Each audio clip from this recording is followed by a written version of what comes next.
Just think selling into the unknown, जहां maps खत्म होते हैं और कहानियां शुरू होती हैं। तो ये कहानियां हैं उन सेलर्स की, उन वॉयजेस की, जिनने दुनिया की हमारी समझ को रीशेप किया। और आज हम चलते हैं लेट 14th सेंचुरी में, जब रेनेसां यूरोप को जगा रहा था। एंशियंट ग्रीक नॉलेज जो डार्क एजेस के दौरान भुला दी गई थी, वापस जिंदा हो रही थी। और ऐसा ही एक वर्क था टॉलेमी का, which at that time was creating sparks in the hearts of European sailors, and they were very keen in expanding their horizon. तो यूरोपियन सेलर्स के पास दो रास्ते थे।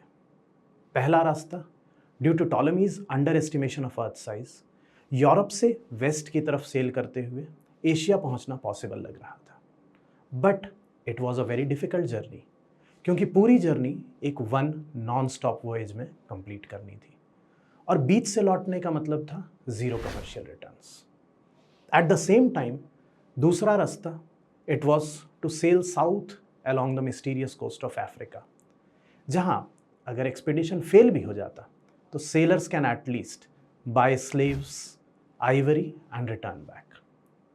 तो आज की हमारी कहानी फोकस करती है इस सेकेंड रूट पे, which was not just an exploration but promised great commercial returns also.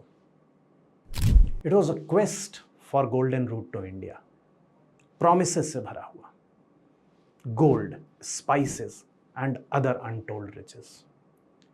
तो इस काम का जिम्मा लिया पोर्चुगल के प्रिंस हेनरी ने, जिन्हें हम हेनरी द नेविगेटर के नाम से भी जानते हैं। अब उस समय लोगों का मानना था कि अर्थ का इक्वेटर एक अभेद्य या इम्पेनिट्रेबल बैरियर है, जिसे क्रॉस करना इम्पॉसिबल है।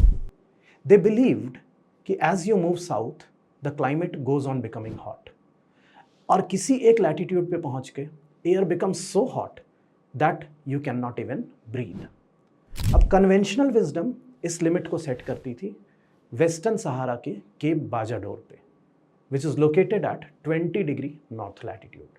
Henry was determined to break this barrier. तो पूरे एक दशक तक हेनरी ने अनेकों एक्सपीडिशन फंड किए, हर बार फेलियर फेस करते हुए, लेकिन हेनरी ने हार नहीं मानी। And finally in 1434 captain Gil Eannes ने केप बाजाडोर को सक्सेसफुली नेविगेट किया, ब्रेकिंग द साइकोलॉजिकल बैरियर जो सेंचुरीज से सेलर्स को रोक रहा था। And the rush to India was on.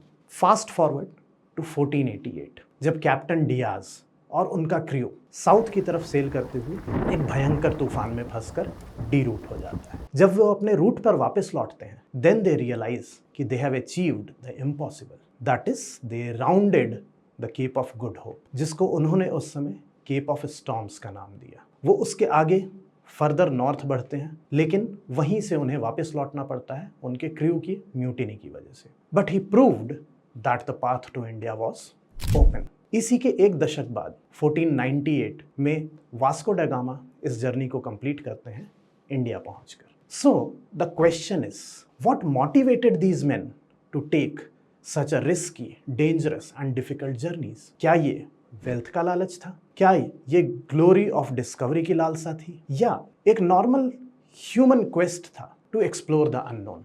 इन सभी का आंसर हम ढूंढेंगे अपने आने वाले एपिसोड्स में, जहां हम बात करेंगे इसी तरह की और इंटरेस्टिंग कहानियां, वॉयजेस एंड डिस्कवरीज के बारे में। और नेक्स्ट वीडियो में वी विल सी कि वास्को डा गामा कैसे इंडिया पहुंचे, जहां से इंडिया की हिस्ट्री ही बदल गई। तब तक के लिए everyone take good care and keep watching.